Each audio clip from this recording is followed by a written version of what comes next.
విగ్రహణే స్మరన్ అరాగద్వేష ఆత్మాగ్నౌ జాగ్రద్దోషైన లిప్యతే.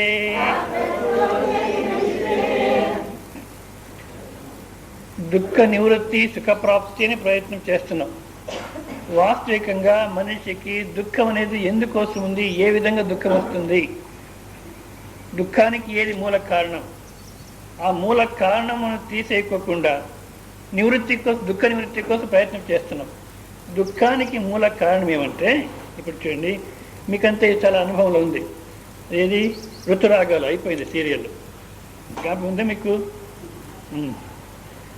జ్ఞాపకం ఉందా? చూస్తున్నారంటే ఎవరు ఆన్సర్ చెప్పరు, ఎందుకంటే ఊరుకుంటారు, నిజంగా చూసింటారు మీరు. కానీ దాంట్లో పృథ్వీ అనేవాడు చనిపోయినాడు, అవునా? అందుకు మొత్తం ఆంధ్రాలో అంతా ఏడ్చినారంట.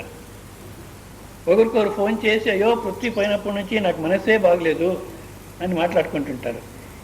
నేను నిజంగా వాళ్ళు మాట్లాడేది చూసి పృథ్వీ అంటే వాళ్ళ అబ్బాయి ఎవరన్నా పోయినాడేమో అని నేను కాదు. ఆ సీరియల్లో ఏదో ఒక క్యారెక్టరు వాడు చాలా సేవ చేసుకుని ఉన్నాడట, ఆ క్యారెక్టర్ అంత్యమైంది ఆ సీరియల్లో. ఇప్పుడు నిజంగా వీళ్ళకి ఏమైనా జరిగిందా? కాకపోయినా సీరియల్ చూస్తూ ఉంటే కంట్లో నీళ్ళు, మనసు దుఃఖం ఎందుకు వచ్చింది అంటే దాంట్లో తాదాత్మ్యం చెందినాము. ఆ తాదాత్మ్య అనేదే దుఃఖానికి కారణం. మీరు ఆ తాదాత్మ్యం తీసేసుకుంటేనే దుఃఖ నివృత్తి అవుతుంది. కానీ అది వదిలేసి మరి ఇంకేమి చేసేదానికి పైన ఏ దేవునికి మొక్కన్నా ఏమి చేసినా కూడా దుఃఖం పోదు. అంటే దేవునికి మొక్కనేది తప్పని కాదు. ఒకవేళ మనం మందిరానికి పోతున్నామంటే అయ్యా నా దుఃఖ నివృత్తి చెయ్యి అని చెప్పేదానికి కాదు. పరమాత్మ ఇంత మాత్రం సుఖంగా పెట్టినామన్నా చాలు. అసలు పరమాత్మ ఈ జగత్లో నిన్ను పెట్టుకున్నాడు కదా, ఎందుకోసం పెట్టుకోవాలి? తీసేస్తే పోయింది కదా. ఆయనకి నువ్వు ఉన్నావని ఆయనకేమైనా అనుకూలం ఉందా? నాకేమి ఇచ్చినాడు పరమాత్మ? జగత్తులో నిన్ను ఉంచినాడు కదా, దానికోసం ధన్యవాదం చెప్పేదానికి పోవాలి. కానీ దుఃఖ నివృత్తికి అసతోమ సద్గమయ, తమసోమ జ్యోతిర్గమయ, మృత్యోర్మ అమృతం గమయ ఇట్లా ప్రార్థన చెప్తుంది శృతి. కానీ ఇది ఎవరు చేయాలి? మీకోసం ఎవరు చేయలేరు. అసత్యానికి సత్యాన్ని కొనిపో అని ప్రార్థన చేస్తే ఒకళ్ళు ఎవరన్నా ప్రయత్నం చేసినా కూడా మీరే ఒప్పుకోరు. కనుక మీరే చేసుకోవాలి. మృత స్వరూపం నుంచి అమృత స్వరూపానికి పోయే ప్రయత్నం మీరే చేయాలి. కానీ దానికి గురు అనేది సహాయము, శాస్త్రం అనేది సహాయం. మీరు ప్రయత్నం చేసి అమృత స్వరూపాన్ని అర్థం చేసుకుంటే తప్ప వేరే మార్గం లేదు. మీకోసం ఇవన్నీ ఎవరు చేసేదానికి సాధ్యం. ఎందుకంటే మీరు భద్రంగా తాదాత్మ్యం పెట్టుకొని అనాత్మకు మీరు అంటుకున్నారు. మళ్ళా గురువు దగ్గర పోయాయా మాకు బంధనం విడిచిపోయి ఏ విధంగా బంధనంతో విడుదల వస్తుంది చెప్పు అంటారు. గురువు అంటున్నాడు, మీరు అనాత్మలో ఏ తాదాత్మ్యం పెట్టుకున్నారో ఆ తాదాత్మ్యం తీసేసుకోండి, అప్పుడు మీకు దుఃఖం ఉండదు. అంటే అదొకటి తప్పే, మిగతాది ఏదైనా చెప్పు అంటారు. ఎంతవరకు మీరు అనాత్మలకు అంటుకున్నారో అంతవరకు ఏ గురువుని తీసివేసేదానికి సాధ్యం కాదు దుఃఖాన్ని. గురువు ఏం చేయగలడు? అది మీరు కాదు, దానికి మీరు తాదాత్మ్యం చెందినారు, దాన్ని తీసేసుకోండి అని చెప్పగలడు. కానీ తీసేసుకోవాల్సింది ఎవరంటే మీరే తీసేసుకోవాలి. కనుక దుఃఖానికి ఏది కారణం అంటే తాదాత్మ్య అనేది కారణం. ఇక్కడ ఈ శ్లోకాల్లో బుద్ధికి తాదాత్మ్యం చెందిన మనకి ఆ బుద్ధిలో ఏమేమి జరుగుతుందో అదే నేను అనే అభిప్రాయం మనకుంది. కనుక ఆ బుద్ధికు సాక్షి అయిన స్వరూపము అనే దాన్ని స్పష్టం చేసేదానికోసం నిన్నటి రోజు శ్లోకం చూస్తున్నాము. కానీ ఈరోజు 23వ శ్లోకానికి ఆ వ్యాఖ్యానం, స్వామీజీ రాసినటువంటి వ్యాఖ్యానం చూస్తే మనకు చాలా స్పష్టమవుతుంది. కనుక ఆ వ్యాఖ్యానం చూసి ముందుకు పోదాం. జ్ఞాతృ జ్ఞేయమున కన్నా విలక్షణనియో అతనే ఆత్మానియో పూర్వమే చెప్పబడినది. అంటే కన్నడలో ఉండేదాన్ని నేను తెలుగులో చేసేదానికి ప్రయత్నం చేస్తున్నాను. జ్ఞాతృ జ్ఞేయమున కన్నా విలక్షణనియో అతనే ఆత్మ అని పూర్వము చెప్పబడినది. జ్ఞాతృ అంటే తెలుసుకునేవాడు. జ్ఞేయ అంటే విషయం, విషయానికి తెలుసుకునేటువంటి వాడు వేరు. ఇది మనకు స్పష్టంగా అర్థమవుతుంది. ఇప్పుడు నన్ను చూస్తున్నారు, మీరు ఇట్లా మైక్ని చూస్తున్నారు. మైక్ అనేది జ్ఞేయ. దీనికి మీరు చూసేవాడు జ్ఞాతృ. మీరు మైక్ అనేది వేరు, మీరు వేరు, అవునా కదా? కనుక చూసేవాడు ఆత్మ. కానీ ఇప్పుడు మళ్ళీ ఏం చెప్పబోతారంటే, జ్ఞాతృ యొక్క నిజ స్వరూపమును వివేకము చేసి తెలుసుకున్నట్టుకు గాను సహకారి అయిన విమర్శాకమును చెప్పబోతారు. అంటే ఆ జ్ఞాతృ యొక్క నిజ స్వరూపం ఏమి? ఇప్పుడు నేను దృష్టాంతం ఇచ్చినాను. మైక్ని మీరు చూస్తున్నారు, మీరు చూసేవాళ్ళు జ్ఞాతృ, మైక్ అనేది జ్ఞేయ విషయము అన్నాను. ఇప్పుడు మీకు జ్ఞాతృ అంటే ఏమర్థమైంది? నేను ఇంద్రియాలతో చూస్తున్నాను గనక, మనస్సు బుద్ధితో చూస్తున్నాను గనక ఇదే నేను, జ్ఞాతృ అంటే ఇదేనే అనుకుంటారు. చూసేవాడు నేను ఉన్నప్పుడు శరీరమే నేను ఫలానా అని ఏం నిశ్చయం చేసుకున్నారో ఆ అహంకారి, శరీరంతో సహా కూడిన అహంకారి ఏది ఉందో అదే నేను, జ్ఞాతృ స్వరూపం అనుకుంటారు. అట్లా లేదు. జ్ఞాతృ యొక్క నిజస్వరూపం ఏమి అనే దాన్ని వివేకం చేస్తే మనకు నిజమైన స్వరూపం బోధపడుతుంది. ఆ విమర్శ క్రమాన్ని తెలియజేస్తారు. ఆత్మ యొక్క స్వరూపమైన చైతన్యమును, వికారి అయిన అంతఃకరణమును వేరు చేసుకోకుండా ఉన్నాము గనక అంతఃకరణం యొక్క వ్యాపారమును మనదే ఆ వ్యాపారమని భావన చేస్తున్నాం. అంటే అంతఃకరణం అనేది వేరు, అంతఃకరణానికి సాక్షి అయిన స్వరూపం వేరు. అయితే మనమేం చేస్తున్నాము? అంతఃకరణం వేరు, ఈ అంతఃకరణానికి సాక్షి అయిన మరొక స్వరూపం ఉంది అనే దాన్ని వివేకం చేసుకోకుండా అంతఃకరణలో ఏ వ్యాపారం జరుగుతుందో ఆ వ్యాపారమే అదంతా నేనే చేస్తున్నాను అంటున్నాం. ఈ వాక్యాలు చాలా జాగ్రత్తగా అర్థం చేసుకోవాలి. సామాన్యంగా ఏం చేస్తారంటే అనుకూలమైన దానికి వాడుకుంటారు వాక్యాన్ని. నిజంగా ఏమి చెప్పినారో అది వదిలేసి తాను ఏ విధంగా ఉన్నారో అదే విధంగానే ఉంటూ దాన్ని సమర్థన చేసుకునే దానికోసం ఇటువంటి వాక్యాలు వాడుకుంటారు. ఇప్పుడు ఏదో అబద్ధం చెప్పినారనుకోండి, అయ్యా నేనేం చెప్పలే, మనసులో అది వచ్చింది, బయటికి ఈ వాగీంద్రియంతో బయటికి చెప్పినాను, అంతేగాని నేను మనస్సు కాదు, వాగీంద్రియం కాదు, నేను దానికి అతీతం గనక నేను అబద్ధం చెప్పలే. ఇది మన దోషాలు ఏది ఉన్నాయో దాన్ని కప్పిపుచ్చేదానికి మాత్రం వాడుకుంటున్నాం, అంతేగాని నిజంగా వీళ్ళకి అర్థమైందంటే అర్థం కాలే. ఒకవేళ అర్థమైంటే అబద్ధం చెప్పినా నేను కాదు, సత్యం చెప్పినా నేను కాదు, అసలు ఏ వ్యవహారం నాకు సంబంధం లేదు. ఎవరైనా పట్టుకుని నాలుగు కొట్టినారు, నిజంగా నాకు దెబ్బ పడలే, దేనికైతే దెబ్బ పడిందో అది నేను కాదు. ఆ స్థితిలో ఉంటే అప్పుడు అబద్ధం చెప్పడు ఆ స్థితిలో ఉన్న మనిషి. ఇది ఒకటి. రెండోది, వేరే వాళ్ళని విమర్శ చేసే దానికోసం వేరే వాళ్ళు మనకేమో చెప్పినారు. ఇప్పుడు మన ఎక్కడో జరిగింది, ఎందుకమ్మా మీరు ఆ పిల్లలు టీవీ చూస్తుంటే వాళ్ళంతా వాళ్ళు చూసుకుని ఎంత చెప్పినా వాళ్ళు వినరు కదా, వదిలేసేయండి, ఊరికి రోజు ఎందుకు కురుక్షేత్రం చేసుకుంటారు? వాళ్ళు టీవీ చూస్తే మీ అహంకారం దెబ్బతింటుంది. ఈ ఇంట్లో ఇదే గొడవలు. ఎందుకంటే ఇప్పుడు కాలంలో పిల్లలకు నిజంగా ఎడ్యుకేషన్ ఇష్టం లేదు. వాళ్ళకి ఏమన్నా ఏదో టీవీ, తినేది, హాయిగా తిరిగేది, సినిమాల మాదిరి ఉండాలి అనుకుంటారు. ఈ తల్లిదండ్రులకు అదే విరుద్ధంగానే పెరిగినారు వీళ్ళు కూడా. పూర్వంలో ఇట్లా లేదు, తల్లిదండ్రులు ఏదో చదువుకుంటాడు, ఎక్కడో అన్నం తింటాడులే అనే అభిప్రాయం ఉండేది. ఇప్పుడు అట్లేదు, ప్రతి ఒక్కరికినూ మా వాడు అమెరికాకే పోవాలి అని ప్రారంభమైంది, మా అమ్మాయి అమెరికాలో ఉండాలి. వీళ్ళకి చూస్తే ఎడ్యుకేషన్ ఇంట్రెస్ట్ లేదు, పెద్ద గ్యాప్. దీనికి వాళ్ళ టీవీ చూస్తే తల్లిదండ్రుల అహంకారం దెబ్బతింటుంది, టీవీ ఆఫ్ చేస్తే వాళ్ళ అహంకారం దెబ్బతింటుంది. కురుక్షేత్రం ఎప్పుడు జరుగుతుంటుంది. ఎందుకు? ఒక్కసారి చెప్పండి, 2 సార్లు చెప్పండి, 3 సార్లు చెప్పండి. ఎప్పుడైతే వాళ్ళు వినేలేదని అర్థమైందో హాయిగా ఉండండి అంటే ఈ వాక్యం ఆ పిల్లలు తీసుకుంటారు. స్వామీజీ చెప్పినాడు కదా హాయిగా ఉండమని, ఎందుకు ఉండవు నువ్వు హాయిగా అట్లా వేరే వాళ్ళకి చెప్పేదానికోసం కాదు ఉపదేశం. అక్కడ ఇద్దరికీ ఉపదేశం జరిగింది, కానీ మాకే ఉపదేశం జరిగింది. ఉపదేశం అంతా నాకు మాత్రం కానీ వేరే వాళ్ళకి చెప్పేదానికి కాదు. గనుక ఈ తాదాత్మ్య దుఃఖానికి కారణం ఉన్నప్పుడు ఏదైనా చేసేసి బుద్ధి చేస్తుంది, మనస్సు చేస్తుంది అని చెప్పేది కాదు. స్పష్టంగా అర్థం చేసుకోవాలి, ఏది జరిగిన జీవితంలో మనకు సంబంధం లేదు అన్నట్టు ఆ సత్స్వరూపంలో మిగిలిపోవాలి. కానీ వికారి అయిన అంతఃకరణము, వికారము లేని సాక్షి స్వరూపం, ఇవి రెండు ఉన్నాయి.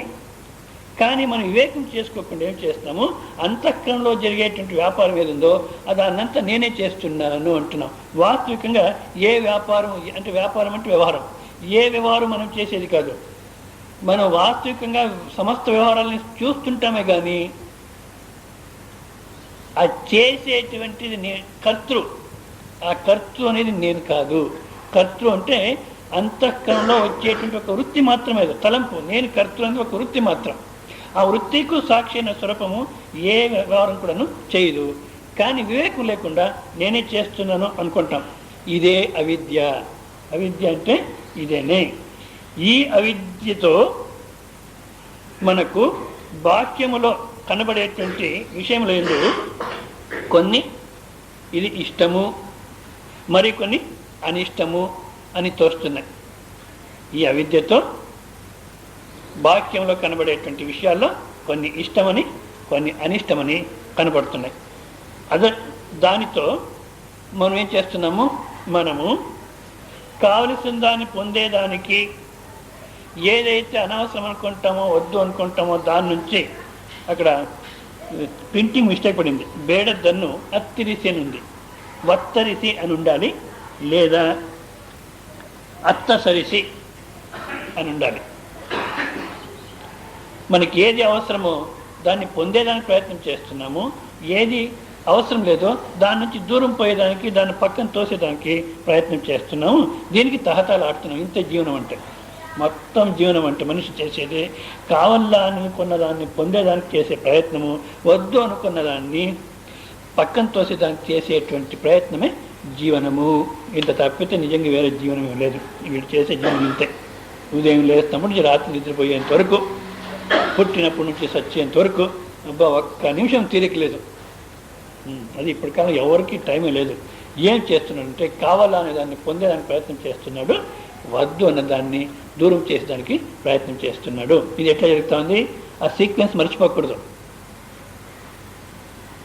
ఆత్మ అంతఃకరణం రెండు వేరువేరుగా ఉన్నాయి. ఉన్నా కూడా వివేకం చేయకోకుండా అంతఃకరణలో జరిగేటువంటి దాన్ని నేను చేస్తున్నాను అని భ్రమపడుతున్నారు. ఇదే అవిద్య. ఈ అవిద్యతో బాహ్యంలో కనబడేటువంటి విషయాల్ని రెండు భాగాలు చేసి, ఇది అనుకూలము, ఇది అనానుకూలము అని రెండు విభాగం చేసి, అనుకూలమైన దాన్ని పొందేదానికి ప్రయత్నం చేస్తున్నాడు, అనానుకూలమైన దాని నుంచి దూరం పోయేదానికి ప్రయత్నం చేస్తున్నాడు. దీనికి తహతహలాడుతున్నాడు ఎప్పుడును. అయితే ఈ అవిద్య కామ కర్మముల యొక్క దెబ్బ లేకుండా పడతవిల్లదా అంటే, ఈ అవిద్య కామ కర్మ అనేది ఎవరికైతే లేదో, ఎవరికి ఉండదు ఇది అంటే, ఎవరైతే అవిద్య కామ కర్మ ఇవంతా అంతఃకరణ ధర్మాలు, ఈ అంతఃకరణానికి నేను వేరు అని అవస్థాత్రయ వివేకంతో కానీ, దృగ్దృశ్య వివేకంతో కానీ, ఏదో ఒక బోధనా క్రమంతో గురువు ద్వారా ఎవరైతే విని అర్థం చేసుకున్నారో వాళ్ళకి ఎట్లా కనబడతా ఉంది, వాళ్ళ వ్యవహారం ఎట్లా ఉంటుంది.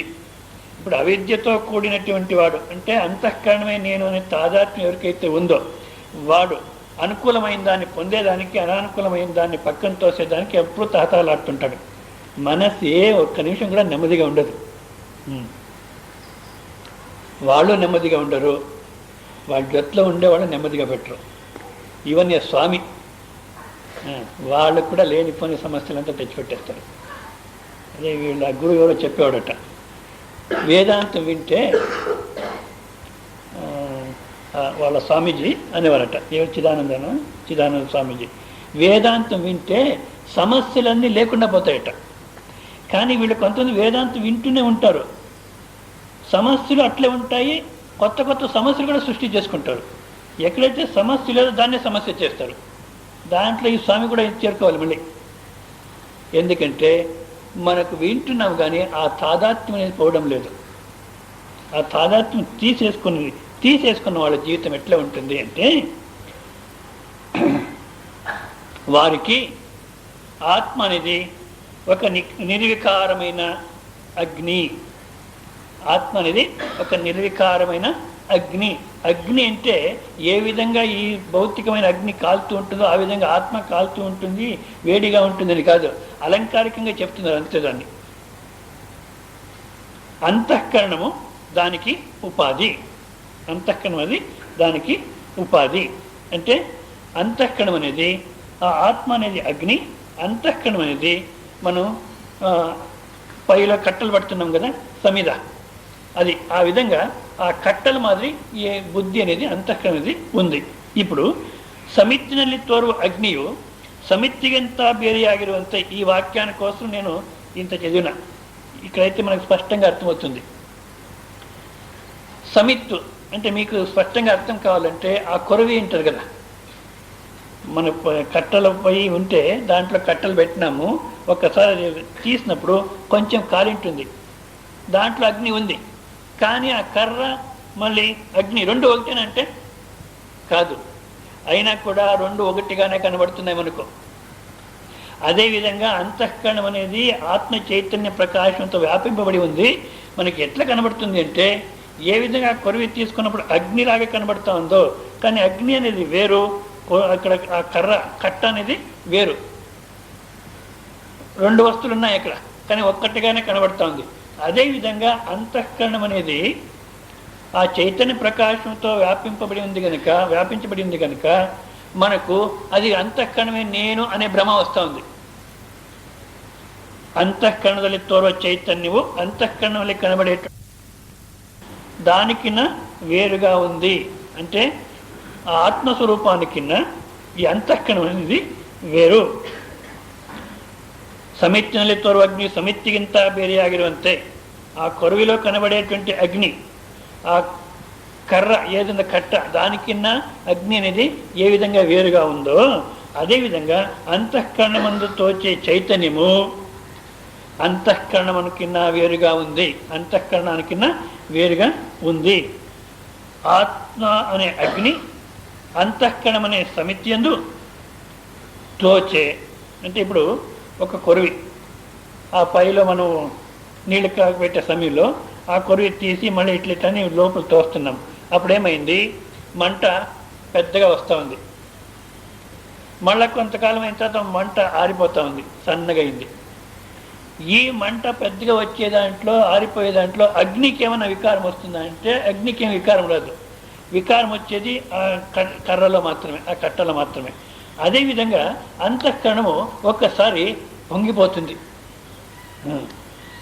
కరోడ్పతి చూస్తున్నాడు, వీడు అనుకున్న ఆన్సరే వాడు చెప్పినాడు, అక్కడ కరెక్ట్ అని గ్రీన్ సిగ్నల్ వచ్చింది. అప్పుడు వీడికి ఏమో సంతోషం, పైసా కూడా రాలే. నిజంగా వీళ్ళు పిచ్చి వ్యవహారం అంటే చూస్తూనే ఉంటారు. ఎట్లా చూస్తారు, వీళ్ళకి పైసా కూడా రాలే. అదే నేను చెప్పింది కరెక్ట్ అయింది కదా, అక్కడ పోతే నిజంగా కరెక్ట్గా చెప్పడు, ఇక్కడేమో కరెక్ట్ అన్ని. కానీ అప్పుడు అంతఃకరణంలో కరెక్ట్ ఆన్సర్ అయినప్పుడు ఏదో సంతోషం కలిగింది. దాంతో ఆత్మ పొంగిపోతా ఉందంటే లేదు. ఏ విధంగా కొరువులో ఆ మంట ఎక్కువైనా తక్కువైనా అగ్నికి ఏ వికారము రాదో దాంతో, అదేవిధంగా ఆత్మ అనేది అంతఃకరణలో ఆనందం వచ్చింది, ఏదో పొంగిపోతున్నామంటే ఆత్మ పొంగిపోదు.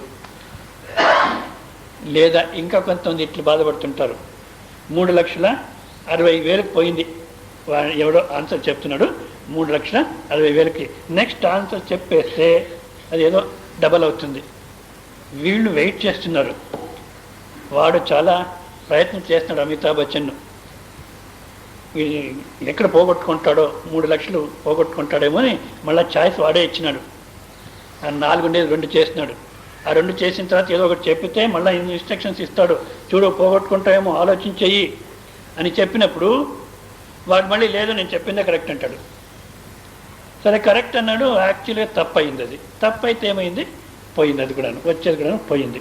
అప్పుడు వీళ్ళు టీవీ చూసేవాళ్ళు వీళ్ళు బాధపడతారు, వాడు చెప్తుంటే వీడు వినాలా వద్దా, అహంకారం వినలేదు అట్లా. ఇప్పుడు ఇట్లా బాధపడినారు. ఇట్లా బాధపడే దాంట్లో ఆత్మ ఏమన్నా కృంగిపోతుందా? ఆత్మకి ఏమైనా వికారం వస్తుందంటే ఏమీ రాదు. వీడు అంతఃకరణలో జరిగేటువంటి దాన్ని నాలోనే జరుగుతూ ఉంది నేనే చేస్తున్నాను అనుకుంటాడు కనుక బాధ ఉంది. గనక దుఃఖం అంటే అంతఃకరణలో ఉండేటువంటి తాదాత్మ్యమే దుఃఖం. అంతఃకరణలో ఏది జరిగినా, నిన్నట్లో నేను చెప్పిన మేఘాలు వస్తుంటాయి ఆకాశంలోనే ఉంటాయి, మళ్ళీ ఆకాశంలోనే లీనమైపోతాయి. కానీ ఆకాశానికి ఏమన్నా తాకుతుందా? ఆకాశంలో ఏమైనా వికారం వస్తుందంటే రాదు. అదేవిధంగానే మనలోనే తలంపులు వస్తాయి. తలంపులు తను ఏం పని చేయనో చేస్తాయి, మళ్ళీ వెళ్ళిపోతాయి. కానీ మొత్తం తలంపులకు ఆధారమైనటువంటి స్వరూపం, మొత్తం తలంపులకు సాక్షి అయినటువంటి స్వరూపము, దానికి ఏమన్నా తగులుతుందా? దానికి ఏమైనా వికారం వస్తుందంటే ఏ వికారము రాదు. గనుక నిజమైన సన్యాసం అంటే, సన్యాసి అంటే అంతఃకరణలో మంచి ఆలోచన వచ్చింది, అప్పుడు పొంగిపోడు. అబ్బా, నేనంటే ఏమి పెద్ద మహాత్మ, నాలో మంచి ఆలోచనలు వస్తున్నాయి కనుక ఈ జగత్తంతా బాగుపడుతుంది, నా ఆలోచనే ఒక ఆశీర్వాదం ఈ జగత్తుకు అని పొంగిపోయినాడంటే నిజంగా సన్యాసి కాదు. ఎందుకు? తాదాత్మ్యం ఎక్కడుంది? అహంకారంలోనే ఉంది, అంతఃకరణలోనే ఉంది తాదాత్మ్యం. మరి ఎట్లా సన్యాసి?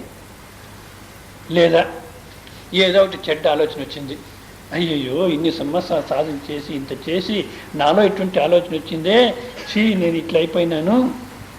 తైత్రీయోపనిషత్తు అంటుంది, ఎందుకు ఈ చెడ్డ పని చేసినాను, చెడ్డ ఆలోచన వచ్చింది అని యోచన చేయడట. ఎందుకు మంచిదైంది? ఎందుకు? ఏదేది జరిగిందో అది నాలో జరగడం లేదు. ఇప్పుడు కొంతమంది ఇక్కడ ఎవరైనా అలవాటు చేసి ఉంటే ఆలోచించేయండి. ఎవరో మొన్న ఒక స్వామీజీని చూసేదానికి పోయినాం, చాతుర్మాస వ్రతం. ఆ చాతుర్మాస వ్రతం అనేది ఎందుకు వచ్చిందో అది వేరు. పూర్వంలో సన్యాసులు కాళ్ళనడుగుతూనే తిరిగేవాళ్ళు. ఇట్లా వాహన సౌకర్యం లేదు, వాహనాల్లో పోయేవాళ్ళు కూడా కాదు. అప్పుడు ఈ వర్షాకాలంలో మళ్ళీ తిరిగేది కష్టం. ఎందుకంటే ఈ వర్షం వచ్చిందంటే అనేక విధమైన పురుగులు అవన్నీ ఉంటాయి, దానిపైన మనం కాళ్ళు పెట్టేసే హింస జరుగుతుందని ఏదైనా ఒక పల్లెలో పోయి, అయ్యా ఇంకా 4 నెలలు నేను ఎక్కడ తిరిగేదానికి సాధ్యం కాదు, మీ పల్లెలో ఉంటాను అంటే వాళ్ళు అతను పెట్టుకొని ఆ స్వామీజీని వాళ్ళకి సేవ చేసి కొంచెం ఏదో మంచి విచారాలు విని 4 నెలలు అయిన తర్వాత పంపించేవాళ్ళు. ఇది హింస జరుగుతుంది అనే ఉద్దేశంతో ఎక్కడ తిరిగేవాళ్ళు కాదు. ఒకటి. రెండోది, కాళ్ళు నడికితే పోవాలంటే అప్పుడు ఈ బ్రిడ్జెస్ అవన్నీ లేవు, వర్షం వచ్చి నదిలో నీళ్ళు ఎక్కువ ఉంటుంది, దాటలేము నది అనే ఉద్దేశంతో 4 నెలలు ఎక్కడ ఒక్క చోటు ఉండేవాళ్ళు. అది చాతుర్మాస. ఇప్పుడు అది ఏదేదో వికారం అయిపోయింది. వీళ్ళు ఎక్కితే ప్లెయిన్, దిగితే కారు, ఎక్కడ కాలు పెట్టేదే లేదు కింద. వీళ్ళకి ఎందుకు చాతుర్మాస వ్రతం? కానీ మొన్న ఎవరో స్వామీజీని చూసాను, 4 నెలలు మాట్లాడలేదట ఆయన, మౌనం. మంచిదే, 4 నెలలనే జనాలు హాయిగా ఉండొచ్చు. ఎందుకు? ఆయన బోధ వింటే అర్థం లేని బోధ. ఎంత అశ్లీలంగా మాట్లాడుతుంటే స్టేజ్ పైన గృహస్థు నిజంగా ఎట్లా కూర్చొని వింటారో అనిపిస్తుంది నాకు. అట్లా మాట్లాడుతుంటారు. ఏమైనా ఇంత వయస్సు అయింది, ఇంకా మీకు అది కావాలా ఇది కావాలా అని అంత అశ్లీలంగా వస్తాయి మాటలు. కానీ 4 నెలలు మౌనం అంటే నేను అనుకున్నా జనాలకు మంచిదయింది. ఇప్పుడు మౌనం అంటే ఏమి? పెదవులు కదులుకోకుండా ఉంటే నేను మౌనం అంటావు, పెదవులు కదిలితే నా మౌనం పోయింది అంటావు. అప్పుడు నేనంటే ఏది? పెదవులే నేను. మరి నువ్వు చెప్పేదేమి? నేను శరీరం కాదని. పెదవులు కదిలినా కదలకపోయినా 24 గంటలు, all the 24 hours in a day I am మౌన. నేనే మౌనము, మౌనమే స్వరూపము. అక్కడ ఏ విధమైన శబ్దం లేదు. అది మనం ఆ స్థితిలో అర్థం చేసుకోవాలి. కానీ ఊరికి పెదవుల్ని కదులుకోకుండా శరీరం అంతా. ఇప్పుడు మౌనం అంటే మాట్లాడితే పెదవులు మాత్రం కదులుతాయి, మౌనం అంటే శరీరం అంతా కదులుతుంది. మీకు అర్థమైందో లేదో? ఇప్పుడు అన్నం కావాలి, బస్ అయిపోయింది. భోజనానికి కూర్చున్నారు, అన్నం కావాలి అంటే అయిపోయింది. వీళ్ళు మాట్లాడరు, మరి ఏమంటారు? అంటారు. శరీర కదలికతో, శరీర స్థిరంతో నేను కదులుతున్నాను, నేను స్థిరంగా ఉన్నాను అని నువ్వు అనుకుంటే నిజంగా తత్వం బోధపడలే. గనక జ్ఞాని అయిన వాడు సమిత్తులో ఉన్నటువంటి మంట అది ఎక్కువైనా తక్కువైనా అగ్ని అందు వికారం ఏ విధంగా లేదు, అదే విధంగానే అంతఃకరణ శరీరాదుల్లో ఏది జరిగినా కూడాను నాయంది ఏది జరగలేదు అని సన్యాసి అంటే ఈ తాదాత్మ్యం మొత్తం తీసేసుకున్నవాడే.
మిగిలిందో ఇంకా దేన్నైతే తీసేసేదానికి కాదు, నువ్వు నిజంగా ఆ స్థితికి పోవాలి. అంతా పోగొట్టుకున్నాను, నిజంగా పోగొట్టుకోవడానికి ఏమీ లేదు నా దగ్గర, మొత్తం అంతా పోయింది, ఇంకేమీ లేదు. ఏదైతే మిగిలిందో దాన్ని పోగొట్టుకోలేదు. ఇటువంటి వానికి ఏం భయం ఉంటుంది చెప్పండి? అయ్యో అదేమవుతుందో ఇదే, నేనే అంతా పోగొట్టుకునేసినాను, ఇంకా పోగొట్టుకోవడానికి ఏది మిగిలిన. ఏదైతే మిగిలిందో దాన్ని పోగొట్టుకోవడానికి కాదు అనే స్థితిలో ఉన్నవానికి ఇంకా అంతఃకరణలో, శరీరంలో, బాకీ జగత్తులో ఏది జరిగినప్పుడను నిర్లిప్తంగా మౌనంగానే ఉంటాడు, హాయిగా. ఇది అంటే జాగ్రత్త యొక్క దోషము ఇతనికి అంటుకోదు. అంటే జాగ్రత్త అవసరం వ్యవహారం చేసిన ఏ సుఖము దుఃఖము వస్తుందో ఆ సుఖము దుఃఖానికి ఏమాత్రం ఇతనికి అంటుకోదు. నెక్స్ట్ మళ్ళా కావున నేను మెలుక అవస్థ ఎందు వైశ్వానరనంతే అని ఉంది అక్కడ. వాస్తుక ఇది వైశ్వానరనాగి అని ఉండాలి. ఎందుకు?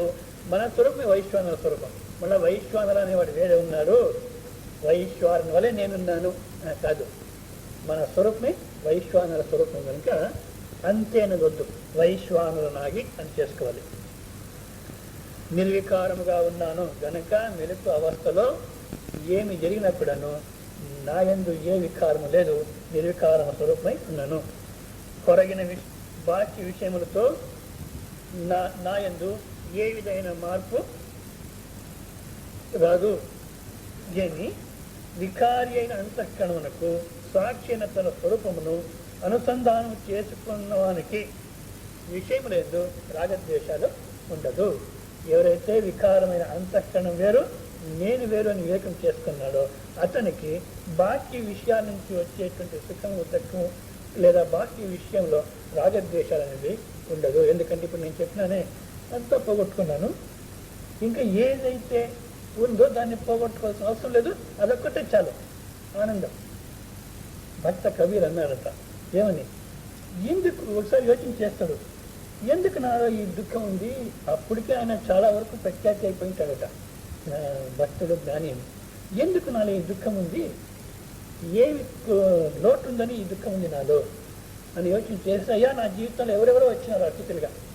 డబ్బు ఒక అతిథిగా వచ్చింది, భార్య, పిల్లలు, ఇల్లు, వాటి వీళ్ళందరూ అతిథులే. మధ్యలో వచ్చిన వాళ్ళు, మధ్యలో పోయేవాళ్ళు అంతా అతిథులే. వీళ్ళందరూ వచ్చినారు, కానీ నువ్వు ఒక్కడు రాలే. పరమాత్మ నువ్వు ఒక్కడు రాలేదు. నువ్వు వచ్చింటే నేను ఎంతో సంతోషంగా ఉండేవాడిని. కానీ పరమాత్మ ఎందుకు రాలేదంటే, పరమాత్మ వచ్చేవాడు పోయేవాడు కాదు, కానీ ఈ యజమానుడు ఉన్నాడే ఇక్కడ, నేను వీడు అక్కడ ఉన్న పరమాత్మని చూడలేదంతే.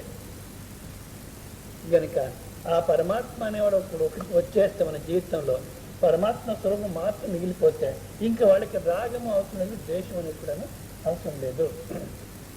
గనక ఎవరైతే ఇట్లా తాదాత్మ్యం తీసేస్తున్నారో వాళ్ళు రాగద్వేషాలు లేకుండా ఆనందంగా ఉంటారు. ఎవరైతే తాదాత్మ్యం తీసివేసుకోలేదో వాళ్ళు బాధపడుతుంటారు.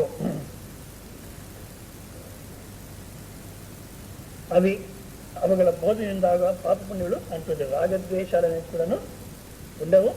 తర్వాత ఆ రాగద్వేషాల యొక్క భోగాన్ని అనుభవించినా కూడాను దాంట్లో పాపం లేదు, పుణ్యం లేదు. అదే ఈ వాక్యాలంతా చాలా బాగా మనం ఆ స్వరూప స్థితిలో ఉంటే అర్థం చేసుకోవాలి. అక్కడ నిలబడుకొని మీరు అర్థం చేసుకోవాలి. ఏది జ్ఞాని అయిన వాడు ఏ భోగం అనుభవించినప్పుడు పాపం లేదు, పుణ్యం లేదు. ఓహో, అయితే మనం ఇప్పుడు ఏదో నిన్ననే ఎవరో చెప్తున్నారు, కొన్ని సంప్రదాయాలు ఉన్నాయి, నీకేమంటదు, నువ్వేమైనా చెయ్యి అనేసి ప్రవచనం చెప్పాలంటే తాగే ప్రవచనానికి వస్తారు. ఎందుకంటే ఆత్మకేమంటుంది కదా, ప్రవచనం చెప్పేది ఆత్మన, శరీర ఇంద్రియ బుద్ధి మనస్స, దీనికి కలి తాగి అట్లా కాదు. అక్కడ ఉద్దేశం ఏమి, జ్ఞాని అయిన వాడు ఏదో పాపకృత్యం చేస్తాడని కాదు, ఏదో భోగాన్ని అనుభవిస్తాడని కాదు. ఒకవేళ అతని జీవితంలో అట్లా ఏదైనా జరిగిందనుకోండి, ఎందుకు ఏ పరిస్థితి ఎట్లా వస్తే అట్లా ఒప్పుకుంటాడు. అట్లా ఒకవేళ ఏదో చేయాల్సి వస్తుంది, అట్లా చేసినా కూడాను దాని యొక్క పాపం పుణ్యం అంటుకదంటే కర్తృత్వం అనేది నశించిపోయింది కనుక, తాదాత్మ్యం అనేది లేదు కనుక ఆయనకు విషయాల్లో రాగద్వేషం కూడా రాదు. లేదా ఒకవేళ విషయాన్ని అనుభవించినప్పుడు పాపపుణ్యం అనేది లేదు. ఎందుకంటే చాయిస్లెస్ లివింగ్, ఏ విధంగా వస్తుందో ఆ విధంగా జీవనం చేసేస్తాడు. ఈ విధంగా కావాలి, ఈ విధంగా వద్దు, నేను చేస్తున్నాను, నేను అనుభవిస్తున్నాను అనేటువంటి ఇది లేకుండా, ఆ కర్తృత్వం లేకుండా ఆయన ఉంటాడు కనుక ఆయన పాపం లేదు, పుణ్యము లేదు. నెక్స్ట్ శ్లోకం చూస్తాం. మానసే చ గృహే వ్యక్తః సో విద్యా కర్మ వాసన పశ్యన్ తైజస ఆత్మోక్తః స్వయం జ్యోతిః ప్రకాశిత. మానసే చ గృహే వ్యక్తః సో విద్యా కర్మ వాసన పశ్యన్ తైజస ఆత్మోక్తః స్వయం జ్యోతిః ప్రకాశిత. మానసే చ గృహే వ్యక్తః స ఆత్మా అవిద్యా కర్మ వాసనాం పశ్యన్ స్వయం జ్యోతిః ప్రకాశిత తైజసః ఉక్తః. మానసే చ గృహే అంటే ఈ మనస్సు అనేటువంటి గృహములో, అంటే మనస్సులో వ్యక్త ఏదేది వ్యక్తమవుతా ఉందో, అంటే ఇది మనము ఒకటి కళ. ఇక్కడ జాగ్రత్త, స్వప్న, సుషుప్తి అనేదాన్ని తీసుకున్నారు ఈ శ్లోకాల్లో. ఏ విధంగా తీసుకున్నారంటే సామాన్యంగా జనాలు ఏ విధంగా అనుకుంటున్నారో అవస్థల గురించి అదే విధంగానే అనువాదం చేసుకున్నారు.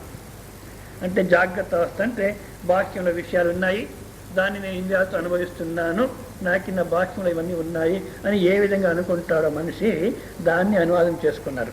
అనువాదం చేసుకుని జాగ్రత్త అవస్థలో నువ్వు విషయాన్ని అనుభవించకపోయినా, అంతఃకరణలో ఏ విధమైన కదలిక వచ్చినా, శరీరంలో ఏ విధమైన వ్యవహారం జరిగినా నీవు సాక్షిగా ఉన్నావు అనే దాన్ని చూపెట్టి ఇప్పుడు స్వప్న ప్రపంచాన్ని తీసుకుంటే స్వప్న ప్రపంచంలో సామాన్యమైన అభిప్రాయం ఇది అనువాదమే, ఇది ఉపదేశం కాదు. ఎందుకంటే ఇక్కడ ఏ ఒక్క విషయాన్ని చెప్పాలా అని ఉన్నారో అంటే మనస్సులో జరిగేటువంటి ఏ వాసన వ్యవహారం కూడాను నీకు సంబంధం లేదు అనేదాన్ని ఉపదేశం చేయాలి. దానికి ఏ విధంగా తీసుకుంటే సులభంగా అర్థమవుతుంది అని సామాన్యమైన జనులు ఏ విధంగా అనుకున్నారో అదే అభిప్రాయాన్ని అనువాదం చేసుకుంటా ఉన్నారు ఇక్కడ శంకరాచార్యులు. ఏం అభిప్రాయము? జాగ్రత్త అవస్థ వాసనతో స్వప్నం వస్తుంది అని సామాన్యంగా మనం అందరూ అనుకుంటున్నాం. వైదికీయ శాస్త్రము, జ్యోతిష శాస్త్రము, భౌతిక విజ్ఞానము ప్రతి ఒక్కరు కూడాను ఇట్లే అనుకున్నారు. సో అదే అభిప్రాయాన్ని తీసుకొని మనస్సులో నిద్ర చేసినప్పుడు ఈ జాగ్రత్త అవస్థ మనస్సులో ఉన్నటువంటి వాసనతో స్వప్న ప్రపంచం కనబడింది. ఇది ఒకటి. లేదా వీడు మెలకులోనే ఉన్నాడు, ఊరికే కూర్చున్నాడు, కూర్చొని పక్కింటి అమ్మాయిని పెళ్లి చేసుకోవాలనుకున్నాడు, ఏదో వీళ్ళ వ్యవహారం జరిగింది, పెళ్లి చేసుకోవాలనుకున్నాడు. కూర్చొని ఆమె లేకపోయినా ఆ అమ్మాయి తిరిగినట్టు, అమ్మాయి పోయినట్టు ఇట్లే ఆలోచన చేస్తూ కూర్చున్నాడు. ఇప్పుడు బాహ్యంలో విషయాలు లేవు, కానీ మనస్సులోనే కల్పన చేసుకుంటున్నాడు. సో ఈ విధంగా ఇక్కడ జాగ్రత్త అవస్థలోనే తానే కూర్చొని మనస్సులో విషయాలను కల్పన చేసుకొని దాన్ని అనుభవించేటువంటి స్థితి, తర్వాత కళలో అనుభవించేటువంటిది. ఇది మానసే గృహే, మనస్సు అనేటువంటి గృహంలో జరిగేటువంటి ఇవన్నీను. స ఆత్మ, ఆ ఆత్మస్వరూపమే ఏదైతే జాగ్రత్త అవస్థలో సమస్త అంతఃకరణానికి సాక్షి అని చెప్పినామో అదే ఆత్మ. అక్కడ కూడా అవిద్య కామకర్మ వాసనాం పశ్యన్. అవిద్య కామ కర్మ వాసన అనే దానికి సాక్షిగా ఉన్నాడు. ఉంటూ దాన్ని స్వయం జ్యోతి ప్రకాశిత, తన జ్యోతి, తన ప్రకాశంతో, తన చైతన్యంతోనే మొత్తం కళ ప్రపంచాన్ని ఆయన ప్రకాశిస్తున్నాడు అని దాన్ని తైజస అని చెప్పబడింది మాండూక్య ఉపనిషత్తులో. అంటే ఇప్పుడేమైంది, ఇక్కడ జాగ్రత్త అవస్థలో వ్యవహారం చేసినా కూడాను ఈ స్థూలమైన విషయాలు అనుభవించిన మొత్తము ఈ అనుభవానికంతా సాక్షిగా ఉన్న స్వరూపము, దానికి ఏది అంటుకోదు. ఇంకా స్వప్న ప్రపంచంలో ఇది మనకు స్పష్టమే అర్థమవుతుంది. స్వప్న ప్రపంచం ఏం వ్యవహారం జరిగినా కూడాను నిజంగా ఏదైనా నాలో వికారం తీసుకొని వస్తుందంటే మేల్కొన్న తర్వాత అబ్బా కళ, నేనేమో భయపడినాను కళ అని తీసేస్తున్నాం. సో అక్కడ కూడా ఏ వికారం కూడాను ఉండదు. ఎందుకంటే సాక్షి స్వరూపంలోనే ఉన్నాడు, తైజస స్వరూపము. ఇప్పుడు విషయాన్ని అనుభవించేది ఒకటి, వాసన ద్వారా అనుభవం తీసుకునేది ఇంకొకటి. ఇవి రెండు దాంట్లో కూడాను సాక్షిగా ఉన్నావు, వాస్తవికంగా నీకే వ్యవహారము అంటుకోలేదు అనే దాన్ని చూపెట్టి, అట్లా వ్యవహారం అంటుకోకుండా ఉన్న స్వరూపం ఒకటి ఉందా అంటే నెక్స్ట్ శ్లోకం చూడండి. విషయ వాసనావాపి చోద్యంతే నైవ కర్మభిః యదా బుద్ధౌ తదా జ్ఞేయః ప్రాజ్ఞాత్మా హ్యనన్యదృక్. విషయ వాసనావాపి చోద్యంతే నైవ కర్మభిః యదా బుద్ధౌ తదా జ్ఞేయః ప్రాజ్ఞాత్మా హ్యనన్యదృక్. యదా బుద్ధౌ విషయాః వాసనాః, బుద్ధిలో విషయాలు కానీ బాహ్య జగత్తు నుంచి మనం అంతఃకరణానికి తీసుకునేటువంటి విషయాలు కానీ, లేదా అంతఃకరణలోనే ఉన్నటువంటి వాసనతో కల్పన చేసుకొని అనుభవించేటువంటిది కానీ, ఇది కర్మభిః కర్మతో ప్రేరేపణ చెందుకోకుండా, అంటే అంతఃకరణలో ఏ వాసన అనేది లేదు, ఏ విషయాలు అనేది కూడాను లేదు, బుద్ధిలో విషయాల గురించి వ్యవహారం అనేది కూడా లేదు, వాసనతో కల్పన చేసుకునే వ్యవహారం అనేది కూడాను లేదు. తదా ఆ సమయంలో ప్రాజ్ఞాత్మ అనన్య దృక్, మరొక్క దాన్ని చూడుకోకుండా, మరొక వస్తువుకి సాక్షి, మరొక వస్తువు అనేది లేదు, మరొక వస్తువు అనేది లేదు కనుక సాక్షిత్వం అనేది కూడా లేదు. ఇది కొంచెం బాగా వినండి, ఎక్కడో ఇట్లా చెప్పినాను నేను. మరొక వస్తువు అనేది లేదు కనుక సాక్షిత్వం అనేది కూడా లేదు అన్నాను. శ్రవణం చేయాలంటే చాలా జాగ్రత్తగా శ్రవణం చేయాలి. సాక్షి లేదు అనేదానికిను సాక్షిత్వం లేదు అనేదానికి తేడా ఉందా లేదా? ఇప్పుడు సాక్షి లేదు అంటే ఏమర్థం? స్వరూపమే లేదన్నట్టు. సాక్షిత్వం లేదంటే స్వరూపం ఉంది కానీ మరొక్క వస్తువు లేదు కనుక, మరొక్కది ఏదన్నా ఉంటే అప్పుడు ఆ వస్తువు సాక్ష్య, దాని దృష్టితో దీనికి సాక్షి అని పేరు పెట్టవచ్చు. భావము లేదు, అభావము లేదు. నిజ అనుభవాన్ని మనం తీసుకున్నప్పుడు అక్కడ ఏదో ఒక వస్తువు ఉంది అనేది లేదు, లేదు అనేది లేదు. అయినా స్వరూపం ఉందా లేదంటే స్వరూపము దాంట్లో సందేహం లేదు. ఎందుకంటే నేను ఉన్నానని స్వతసిద్ధంగా ఉంది మనకి. నిద్రలో మీరు ఏది చూడలే, చూడుకోకుండా మీరు ఉంటారా లేదా? ఇప్పుడు ఏది చూడడం లేదు, అభావమే ఉంది అని ఉన్నారంటే అది కూడా లేదు కనుక, భావము లేదు అభావము లేదు కనుక సాక్షిత్వం కూడాను లేకోకుండా ఏదైతే ఉందో దాన్ని ప్రాజ్ఞాత్మ ఇతి జ్ఞేయ, దాన్ని ప్రాజ్ఞ స్వరూపము అని అర్థం చేసుకోవాలి. అంటే ఇప్పుడు చూడండి, చాలా బాగుంది బోధ. జాగ్రత్త స్వప్న సుషుప్తి అందరికీ ఉన్నాయి. జాగ్రత్త అవస్థలో మీరు ఏ వ్యవహారం చేసినా కూడా మొత్తం వ్యవహారానికి సాక్షిగా ఉన్నారు. మళ్ళా కళ ప్రపంచాన్ని తీసుకున్నప్పుడు, లేదా పగటి కళలు అంటారు కదా, కూర్చొని తానే కల్పన చేసుకునేది, దాంట్లో కూడా మొత్తం కల్పనకు మీరు సాక్షిగా ఉన్నారు. ఎందుకు? మీ మనసులో ఏమేమి జరుగుతూ ఉందో అంతా మీకు అర్థమవుతుంది. ఇప్పుడు ఎవరో కూర్చొని ఊరికే నవ్వుతున్నారు, ఏమో చాలా సంతోషంగా ఉన్నారే అంటే, ఏం లేదు, మా అబ్బాయి అమెరికాలో ఉన్నాడు, మా కోడలు కూడా అక్కడే ఉంది, ఆమెకి 18 లక్షలు జీతము, మా అబ్బాయికి 25 లక్షలు, వాళ్ళు ఎట్లా కారు కొనింటారో, ఎట్లా ఇల్లు కట్టింటారో అని అదే యోచన చేస్తున్నాను అంటాడు. ఇప్పుడు నిజంగా వాళ్ళంతా కంటి ముందు ఉన్నారంటే లేదు, కానీ ఇదంతా ఇంత కల్పన చేసుకున్నాడా? ఇదంతా బోధపడుతుందా లేదా? వేరే వాళ్ళకి తెలియకపోయినా నువ్వు ప్రతి ఒక్క తలంపుకును సాక్షిగా ఉన్నావు. గనుక జాగ్రత్త అవసరం ఏ వ్యవహారం జరిగినా దానికి సాక్షిగా ఉన్నావు. ఈ పగటి కళలు కానీ లేదా వాసనతో వచ్చేటువంటి కళని తీసుకున్నప్పుడు మొత్తం ఆ కళ ప్రపంచానికి సాక్షిగా ఉన్నావు. ఇంకా నిజాన్ని తీసుకున్నప్పుడు అక్కడ విషయ వ్యవహారము లేదు, వాసన వ్యవహారము లేదు. ఇక్కడ బుద్ధౌ యదా బుద్ధౌ అన్నారు. ఎప్పుడైతే బుద్ధిలో విషయాల గురించి వ్యవహారం లేదో, వాసన వ్యవహారం లేదో అన్నారు. అంటే బుద్ధి ఖాళీగా ఉంటుందా? బుద్ధి అనేది ఖాళీగా ఉంటుంది అని అర్థం చేసుకోకూడదు. ఎందుకంటే బుద్ధి ఉంటే విషయాలతోనే వ్యవహారం చేస్తూ ఉంటుంది, లేదా వాసనలతోనే వ్యవహారం చేస్తూ ఉంటుంది. సో విషయ వ్యవహారం లేదు, వాసన వ్యవహారం లేదు అన్నప్పుడు బుద్ధి ఖాళీ టిన్ మాదిరి ఉంటుంది. బుద్ధి అనేది అసలు ఉండదు. కనుక ఎప్పుడైతే అంతఃకరణం అనేది లేదో అప్పుడు ఏం మిగిలింది అంటే నేనే మిగిలినాను అని చెప్పే దాంట్లో అర్థం చేసుకున్న ఎట్లా అర్థం చేసుకుంటారు? నేనే మిగిలినానంటే మళ్ళీ నేనే ఈ అహంకారాన్ని మిగిలినాను. ఎందుకంటే నేను అని వచ్చేస్తే దీన్ని పట్టుకుంటాం. నేను అనే శబ్దము దీని సంబంధం లేకుండా వాడలేము. గనుక ఆ విధంగా స్పష్టంగా చెప్పాలంటే మిగిలినాను తప్పు, మిగిలింది. ఏం మిగిలింది? ఉనికి మాత్రం మిగిలింది, ఆనందం మాత్రం మిగిలింది, తృప్తి మాత్రం మిగిలింది, ఆత్మ మాత్రం మిగిలింది, సచ్చిదానంద స్వరూపమే మిగిలింది. మీరు ఏ పేరుతోనే చెప్పండి, మొత్తం అదేదో ఉంది. ఇదంతా వేషమంతా తీసేసి మిగిలింది అదే ప్రాజ్ఞస్వరూపం. ప్రాజ్ఞస్వరూపం అంటే చైతన్య స్వరూపం, జ్ఞానస్వరూపం అన్నప్పుడేమైంది?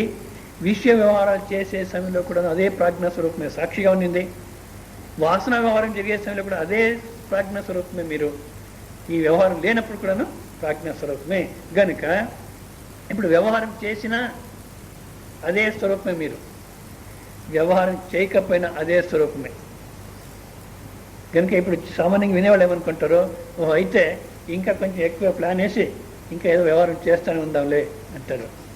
నిజంగా ఆ స్థితిలో ఉన్నవానికి మళ్ళీ కొత్తగా ఏమో చేయాలా అనేటువంటి అభిప్రాయం రాదు. ఎందుకంటే ఎందుకు చేయాలి?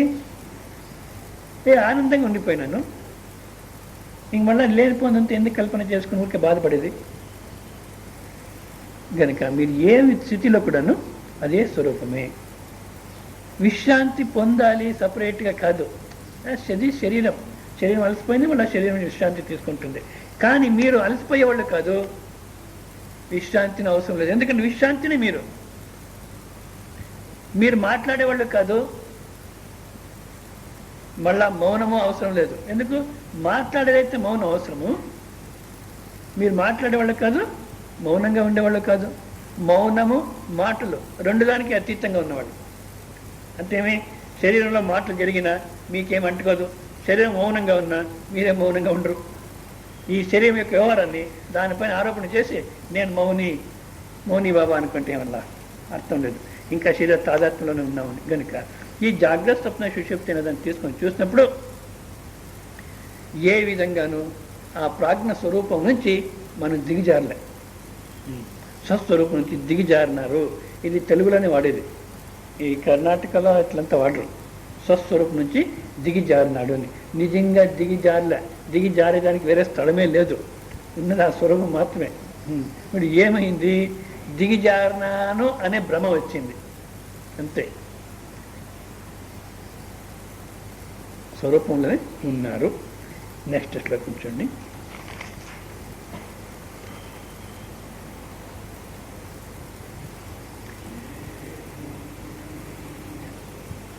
మనోబుద్ధింద్రియాణం యా అవస్థా కర్మచోదితాః చైతన్యేనైవ భాస్యంతే రవిణేవ ఘటాదయః. మనోబుద్ధింద్రియాణం యా అవస్థా కర్మచోదితాః చైతన్యేనైవ భాస్యంతే రవిణేవ ఘటాదయః. మూడు అవస్థలు ఉన్నాయని పెట్టుకుని ఇక్కడ వివేకం చేస్తున్నారు.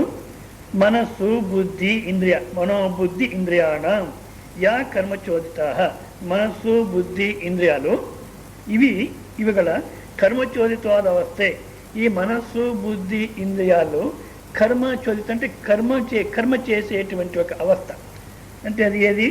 జాగ్రత్త అవస్థ లేదా వాసన రూపంగా స్వప్నావస్థ. ఇవి అంటే నిద్ర అన్నప్పుడు మరొక వస్తువు అనేది లేదు, స్వస్వరూపము ఉనికి అట్లే ఉంటుంది. కానీ ఈ దృశ్యం కనపడేటువంటిది మనిషికి ఉన్నది 2 అనుభవాలే. ఎవరో ఒక అతను ఈ అహంకారం పోయి చాలా కష్టం, ఏదైనా మనం పోగొట్టుకోవచ్చు.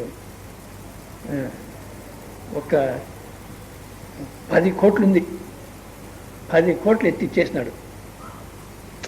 జనాలు అంటారు ఎంత వైరాగ్యమూర్తి అని. కానీ అహంకారం నిలబడుకొని చూస్తూ ఉంది, 10 కోట్లు త్యాగం చేస్తున్నాను అని. అది అట్లే ఉంది. లేదా ఈ మెడకాయ తీసి ఏదో దేవుని పాదాల పైన పెట్టేసేయచ్చు, కానీ అహంకారము నా అటువంటి భక్తుడు లేదు అని చూస్తూ ఉంది. ఏమి చేసిన అహంకారాన్ని పోగొట్టుకుని చాలా కష్టం. కనుక ఎవరో ఒక అతను స్వామీజీ ఆయన ఏమంటాడు, అళే నరసింహుడు స్వామీజీకి 3 అవస్థలు ఉంది అని తీసుకున్నాడు, ఆయనకి సరిగ్గా వివేకం చేయలేదు అంటాడు ఆయన. కన్నడ వచ్చేదే నాకు రాదు. మరి ఎట్లా నువ్వు నిశ్చయం చేసినా నేను చెప్పేది అంతే. సరే, కొంతమంది శిష్యులు కూడా ఉన్నారు, 10 మంది. వాళ్ళు ఈయన చెప్పేదే కరెక్ట్, హొళే నరసింహుడు స్వామీజీకి ఆయనకు సరిగ్గా అర్థం చేసుకోలేదని. హొళే నరసింహుడు స్వామీజీ ఎట్లా తీసుకున్నారంటే 3 అవస్థలని జాగ్రత్త, స్వప్న, సుషుప్తి అన్నప్పుడు ఈ జగత్తులోనే కలుగుతున్నాయి. 3 జగత్తులోనే కలుగుతున్నాయి అని అనుకుంటాం. లేదు, మీ అవస్థలోనే ప్రపంచము అని చూపెట్టి శాశ్వతమైన ప్రపంచాన్ని తీసేస్తాడు. తీసేసి మీ మెలకుల్లోనే జగత్తు, మీ స్వప్నంలో వాసన జగత్తు, మళ్ళీ ఇవి 2 లేనిదని నిద్ర అంటున్నాము అని చూపెట్టి, అయితే ఈ 3 అవస్థలు మాత్రం మీరు తీసుకున్నారు, కానీ సమాధి అవస్థను తీసుకున్నారా, మూర్ఛావస్థను తీసుకున్నారా, మీరు నిద్ర విహారం తీసుకున్నారా అని ఇట్లేదన్న ప్రశ్న వేస్తారు జనాలని. అయ్యా, మనిషికి ఉండేది 2 విధమైన అవస్థల అనుభవం మాత్రమే. ఒకటి దర్శన వృత్తి, మరొకటి అదర్శన వృత్తి. దృశ్యం కనబడేటువంటిది ఒకటి, దృశ్యం లేకుండా ఉండేది మరొకటి. ఈ 2 అనుభవాలు తప్పితే 3 లేవు. ఉండేది ఇవి 2 అనుభవాలు. ఈ 2 దృశ్యం కనపడే ఒకటి, దృశ్యం లేకుండా మిగిలిపోవడం ఒకటి. ఈ 2 అనుభవాలు తీసుకొని మనం వివేకం చేస్తామంటే ఇంకా ఏ అనుభవం తీసుకొని రండి, దాన్ని వివేకం చేసినట్టు అయిపోతుంది. ఇప్పుడు దృశ్యం లేకుండా ఉన్న నిద్రను తీసుకుని వివేకం చేస్తామంటే సమాధి, మూర్ఛ అన్నీ వచ్చేస్తాయి. దృశ్యము ఉన్న జాగ్రత్తను తీసుకుని వివేకం చేస్తామంటే స్వప్న, మళ్ళీ ఇంకేదైతే చెప్పినా కూడాను మొత్తం అన్నీ వచ్చేస్తాయి. గనుక ఈ 2 తీసుకుని వివేకం చేస్తే దాంట్లో నిద్ర అన్నప్పుడు ఏ మనోబుద్ధి ఇంద్రియ అనేది లేదు. ఇంకా మిగతా ఏ అవస్థ తీసుకుని వచ్చినా అక్కడ మనోబుద్ధి ఇంద్రియ అనేది ఉండొచ్చు. దర్శన వృత్తి, ఈ దర్శన వృత్తిలో కలిగేటువంటి మనోబుద్ధి ఇంద్రియాలు ఏ అవస్థలో అయితే ఇవన్నీ ఉన్నాయో ఆ అవస్థను, మనకి అవస్థ అనేదాన్ని మీరు ఎట్లా కనుక్కుంటున్నారు? ఇప్పుడు చూడండి, జాగ్రత్త అవస్థ, ఇది జాగ్రత్త అవస్థ అని మనం చెప్పాలంటే ఈ నేను అనేటువంటి అహంకారం ఇది మొత్తం జాగ్రత్త అవస్థను చూసిందా అంటే చూసేదానికి సాధ్యమా? ఎందుకంటే అవస్థలోనే ఉంది నేను అనేది. గనక నేను అనేటువంటి అహంకారం మొత్తం జాగ్రత్త అవస్థను చూసింది అని చెప్పలేము. మరి ఇంకెవరు? కానీ నాలో ఈ జాగ్రత్త, స్వప్న, సుషుప్తి అనేది 3 ఉంది అనేది నాకు అనుభవంలో స్పష్టంగా ఉంది అన్నప్పుడు మొత్తం జాగ్రత్త అవస్థను ఈ జాగ్రత్త అవస్థ బుద్ధి చూసేదానికి కాదు. అంతేకాదు, జాగ్రత్త అవస్థ బుద్ధి స్వప్నాన్ని చూసేదానికి సాధ్యమా? జాగ్రత్త అవస్థ బుద్ధి నిద్రను చూసేదానికి సాధ్యమా?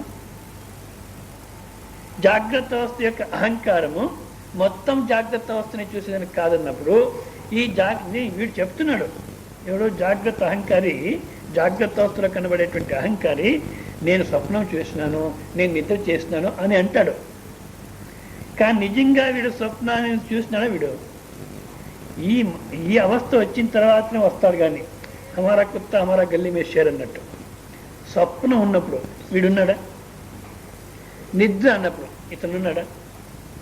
మరి చూసినానంటాడే, అబద్ధం. వీడు మాట్లాడేదంతా వీడే అబద్ధము, వీడు మాట్లాడేది ఇంకా అబద్ధం. అయినా కూడా నాకు ఈ జాగ్రత్త అవస్థ బుద్ధి నిజంగా సాక్షి కాకపోయినా, ఈ జాగ్రత్త అహంకారి 3 అవస్థలు నిజంగా చూడకపోయినా, కానీ మనకు అనుభవంలో ఉందంటే ఏది సాక్షి అంటే అహంకారరహితమైన స్వరూపం ఏదుందో అదే 3 అవస్థలకును భాష్యంతే. 3 అవస్థలను ప్రకాశింపచేసేది ఏది అంటే అదే స్వరూపమే. ఏ విధంగా ప్రకాశింపచేస్తుంది అంటే రవీణాయవ ఘటాదయ, మొత్తం జగత్తుని, అంటే ఇప్పుడు సూర్యోదయం అయింది, మొత్తం జగత్తు కాదు, ఇక్కడ సూర్యోదయం అయింది భారతదేశంలో అని పెట్టుకోండి. అప్పుడు అర్థమయ్యేదానికి హిందూపూర్లో సూర్యోదయం అయింది. సూర్యోదయం అయితే అది ఆదివారం అయితే చాలా బాగా అర్థమవుతుంది. ఆ మర్తాడు అని పల్లె ఉంది, అక్కడ పోతే ఆదివారము ఉదయం మాంసం నిజంగా అది ఎట్లా కదా తింటారో వేడి వేడి నీళ్ళు తీసుకొని వచ్చేసి ఆ గొర్రె పైన వేసేస్తారు, మళ్ళా దాన్ని కట్ చేస్తుంటారు. సరే, ఇంకోరు ఆ తాతయ్య మందిరం ఉంది, ఆ తాతయ్య మందిరానికి పోయి నమస్కారం వేస్తుంటారు. ఇప్పుడు సూర్యుడు ఆ తాతయ్య మందిరానికి నమస్కారం వేసేదాన్ని ప్రకాశింపచేస్తున్నాడు. ఇక్కడ ఇది కట్ చేసేదాన్ని, గొర్రెను ఏదో కట్ చేసేదాన్ని కూడా ప్రకాశింపజేస్తున్నాడు. 2 సూర్యుని వెలుతురులోనే జరుగుతూ ఉంది. కానీ సూర్యునికి ఇదేమన్నా అంటుకున్నదా ఈ వ్యవహారము? అది రవీణాయువు అంటే అది దృష్టాంతం. ఏ విధంగా మొత్తము దృశ్యాలంతా సూర్యప్రకాశంతో మొత్తం క్రియలంతా సూర్యప్రకాశంలో జరిగిన ఏ క్రియను సూర్యుని అంటుకోదో అదేవిధంగా మన ప్రకాశం మొత్తం అంతా జరిగినా కూడాను వాస్తవంగా ఏది కూడా స్వరూపానికి అంటుకోదు. ఇంత బోధ వింటే ఏమర్థము? స్వామీజీ చూడండి, మీరు బోధ వినేసి ఇంటికి పోయినాను, ఇంటికి పోతే వాళ్ళు ఎట్లా తిట్టినారు మా ఇంట్లో అంటే అట్లా తిట్టినా చూడండి. ఇట్లా ప్రవచనాలు విని సరిగ్గా పనిచేయడం అంటే ఏదేదో అన్నారు, నాకు ఎంత బాధ కలిగిందో. ఇప్పుడు నిజంగా బోధ ఏమైనా అర్థమైందా? వ్యర్థం, ఇక్కడ వచ్చింది వ్యర్థం, అక్కడే ఉంటే బాగుండదేమో. ఎందుకంటే అన్నారు శాంతంగా. ఎవరిని అన్నారు? ఎక్కడ నాకు అవమానమైంది అనే తలంపు ఎక్కడొస్తా ఉంది అని వివేకం చేసేస్తే స్వరూపంలో ఉండిపోతారు. కానీ అది ఎక్కడ వస్తుంది వివేకం? మర్చిపోతాం. అక్కడ రావాలి వివేకం. ఇది అభ్యాసం కాదు, ఆ వస్తు స్థితిని గుర్తించడం.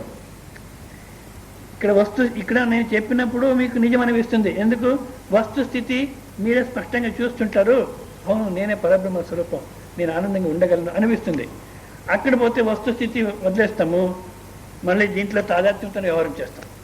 కనుక ఎవరన్నా అన్నప్పుడు ఎవరినన్నారు, ఈ అవమానం అయింది అనే బాధ ఎక్కడొస్తా ఉంది అని కొంచెం యోచన చేస్తానంటే ఆ స్వరూపంలో మిగిలింటారు.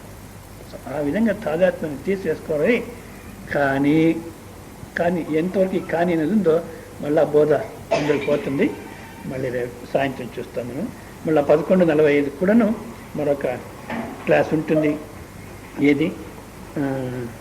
సాధన పంచక అనే దాని గురించి దశరథరామయ్య గారి ఇంట్లో లక్ష్మీ థియేటర్ ఆపోజిట్ హౌస్లో జరుగుతుంది. అవకాశం చేసుకుని రావచ్చు. ఓం పూర్ణమద పూర్ణమిదం పూర్ణాత్ పూర్ణముదచ్యతే పూర్ణస్య పూర్ణమాదాయ పూర్ణమేవావశిష్యతే. ఓం శాంతి శాంతి శాంతి.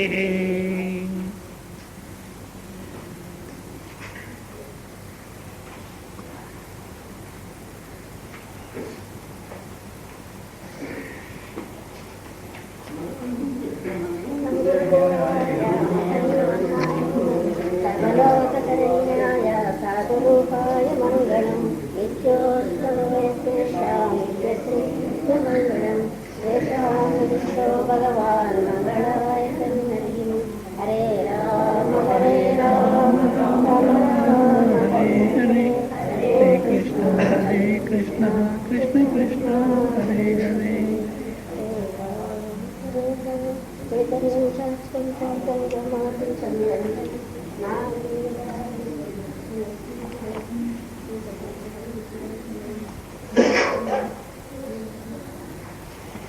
శరణం